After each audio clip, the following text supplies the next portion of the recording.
Saudara, saya masih bersama dengan Ketua Tim Advokasi tewasnya 6 anggota FPI Haryadi Nasution dan Advokat Senior Henry Yosodiningrat.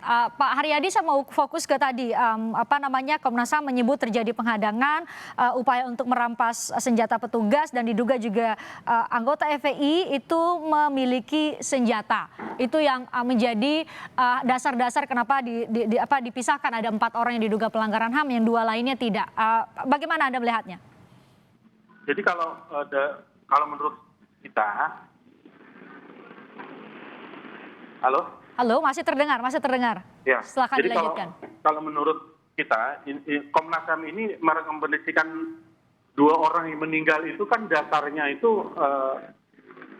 mereka menunggu. Jadi kayak bahasanya kan ada di situ indikasinya menunggu orang yang menguntit kan begitu.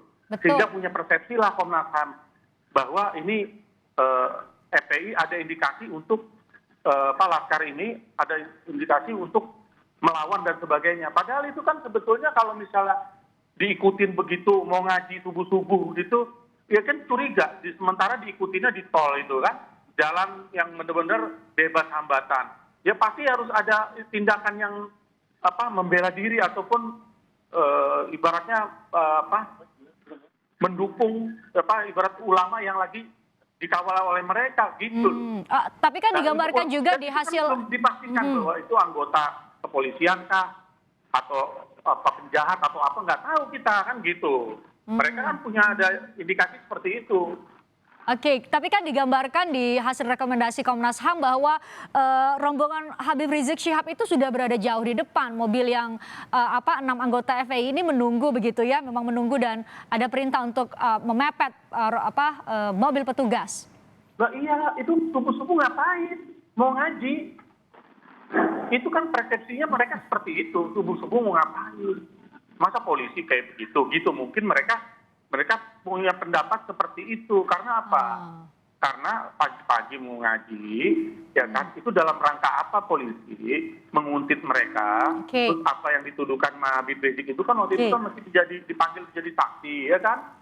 Kayak gitu loh. Kondisinya seperti itu. Oke, saya tanya ke Pak Henry. Pak Henry, kalau masyarakat sipil, kalau ada yang mau nguntitin itu kita bisa nanya ke polisi, Pak, kenapa Pak polisi menguntitin saya atau mengikuti saya? Itu kita punya hak.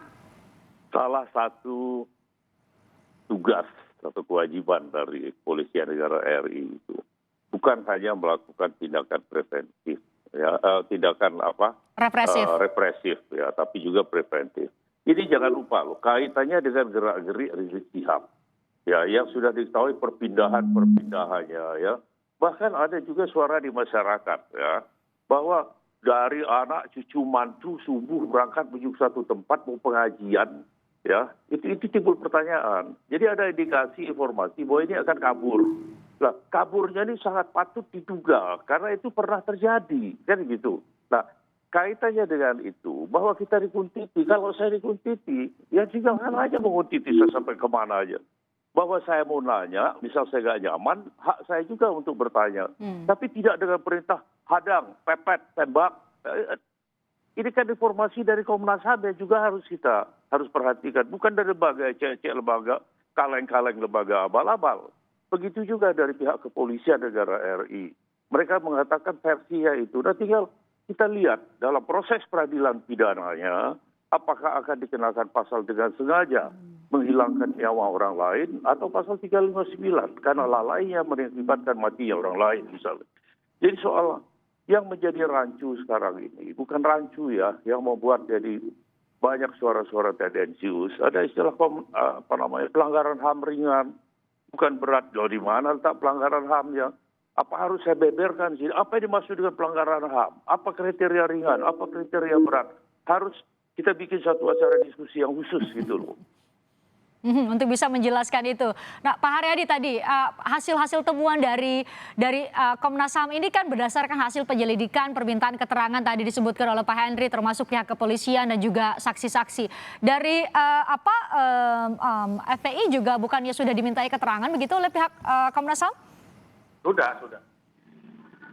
Artinya kemudian juga setuju terhadap hasil rekomendasi yang diberikan oleh Komnas HAM dong? Iya. Enggak, kita nggak setuju. Maksudnya dalam arti ini pelanggaran HAM ini 6 orang meninggal dunia, Ya. gitu loh. Mhm. Itu yang harus dibuktikan, meninggalnya penyebabnya seperti apa. Apa perlu 1 orang ditembak, 2 orang ditembak, apa 6-6-nya harus ditembak, kan gitu. Bener nggak emang ada perebutan senjata di mobil?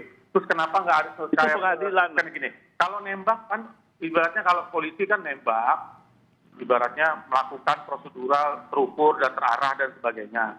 Nah, tapi kalau pas proses penangkapan masuk ke mobil, itu kenapa nggak secara prosedurnya seperti apa? Apa nggak diikat tangannya, diborgol atau seperti apa? Kayak gitu loh.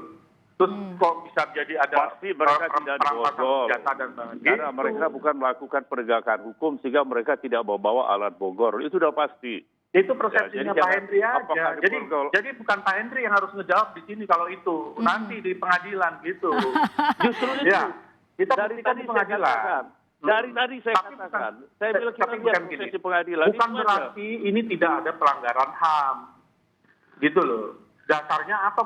Kalau Saya pelanggaran HAM udah disebut kok, berpendapat. Saya rekomendasi ditanya HAM Komnas HAM itu 4. Bagaimana pendapat Pak Henry dari Saya tadi katakan ngomong, itu pendapat saya saya. diam. Gitu loh. Oke. Giliran saya ngomong, Bapak ini. Oke, sekarang Bapak Pak Haryadi. Oke, potong-potong. Pak Haryadi sekarang. Oke. Ya. Silakan dilanjutkan, silakan dilanjutkan. Ya, Lanjut, maksudnya silakan. gini, nanti kan kalau emang ditegakkan hukum ini, taruhlah akhirnya direkomendasikan, dijalankan rekomendasi Komnas HAM ini adalah penegakan pidana, hukum pidana. Nah, itu kan bisa kita lihat juga di persidangan itu seperti apa. Tapi itu kan disebut pelanggaran HAM ya. 4 Oke. orang ini terjadi pelanggaran HAM. Coba kita buktikan di situ gitu.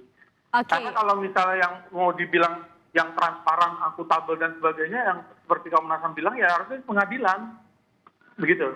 Sesuai rekomendasi Komnas HAM ya, Pak Henry Ya. diminta untuk ke pengadilan ya, dan pengadilan yang bisa memutuskan apakah Anda sebutkan tadi, apakah dengan sengaja atau karena lalai, Ya. demikian ya, Pak Ya. Henry? Oke. Nah, itu kan rekomendasi Komnas HAM. Rekomendasi Komnas HAM itu adalah berdasarkan hasil investigasi. Hasil investigasi itu antara lain wawancara pihak FPI, wawancara pihak kepolisian, wawancara pihak-pihak yang terkait atau saksi-saksi ada di lapangan, termasuk meneliti kebenaran Bukti-bukti lampu lain atau ya. CCTV yang rusak dan sebagainya. Nah, kalau yang lain nggak boleh didengar, hanya mendengar keterangan dari FPI, ya udah nggak benar namanya. Itu loh. Enggak, kita nggak pernah ngomong seperti itu. Tadi kan saya udah katakan, hasil rekomendasi dari Komnas HAM ini Ya, berdasarkan adalah hasil pelanggaran interview. HAM. Iya, masyarakat, termasuk FPI sendiri, termasuk kepolisian sendiri, termasuk kondisi di lapangan seperti CCTV mati, benar nggak ini? Akhirnya mereka buat rekomendasi, itulah rekomendasi mereka untuk dibawa ke pengadilan, untuk disidangkan, menelusuri kemungkinan asal senjata, itu aja. Nggak perlu lagi diperdebatkan. Jadi Kita tunggu intinya aja, begini. kita hormati aja. Mbak, peristiwa yang pertama itu rekomendasi dari Komnas HAM itu jelas. Peristiwa tewas 4 orang laskar FPI merupakan kategori pelanggaran HAM. Nah itu, coba, itu kata kuncinya tuh, merupakan kategori dari pelanggaran HAM. Oleh karena itu Komnas HAM merekomendasikan kasus ini dilanjutkan ke penegakan hukum dengan mekanisme pengadilan pidana. Coba kita mau lihat nanti di persidangan seperti apa kayak gitu. Oke, dengan proses pengadilan pidana yang akuntabel, objektif dan Ya. transparan sesuai dengan standar HAM. So, apa berikutnya Pak Haryadi kalau sudah diberikan rekomendasi oleh Komnas HAM demikian? Ya kita akan bela klien kita. Kita sesuai dengan bukti kita yang kita pegang. Apa Ya kan? itu? Ya nggak bisa saya bilang di sini lah, gimana? Nah itu ntar di persidangan gitu loh. Oke, bukti bahwa aparat melakukan pelanggaran HAM maksud Anda?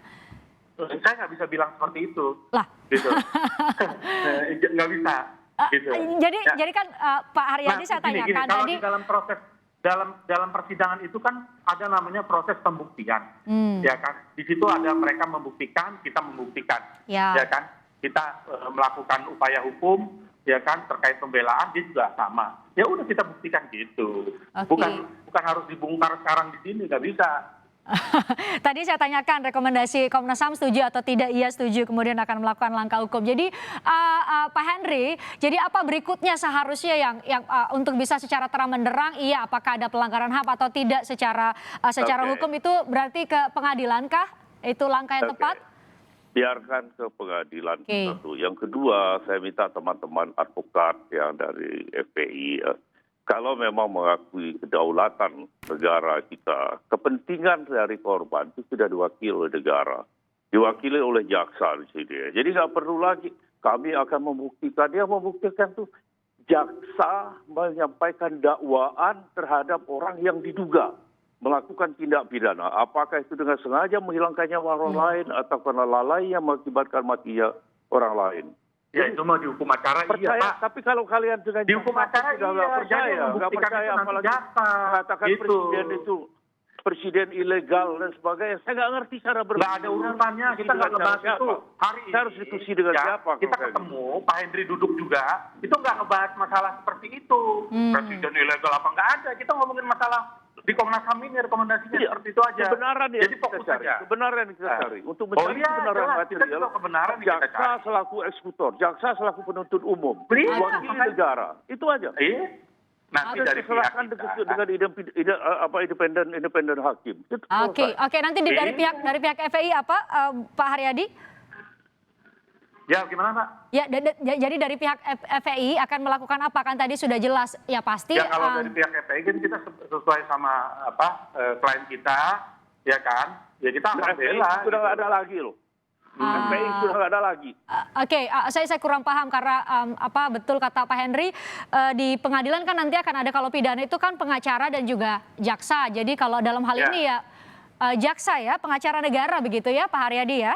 Ya. Jaksa mewakili kepentingan korban, oke? Ya, nanti para kita terdakwa yang dibuka sidang, apakah itu anggota polisi dan kita akan sebagainya, bahas nanti akan ada penasihat hukum dalam Ya, itu proses aja. persidangan. Jadi orang-orang semua dari apa yang keluarga diperlukan korban oleh itu jaksa kita serahkan keluarin kepada- gitu loh. Oh, serahkan oke. kepada negara. Itu Pak Henry, jadi jelas tadi. Jadi apa yang akan diperlukan oleh jaksa itu akan berusaha untuk di-provide, akan dipenuhi oleh tim hukum dari Tapi FPI. tergantung, ya. Tergantung apa? Ya nanti tergantung persidangan. Oke, kita tunggu nanti di persidangan. Terima kasih Pak Haryadi Nasution, Ketua Tim Advokasi tewasnya 6 anggota FPI. Kemudian Pak Henry Yosodiningrat, advokat senior, sudah berbagi pandangan hukumnya di Kompas Petang edisi kali ini. Terima kasih untuk Anda berdua. Sehat selalu.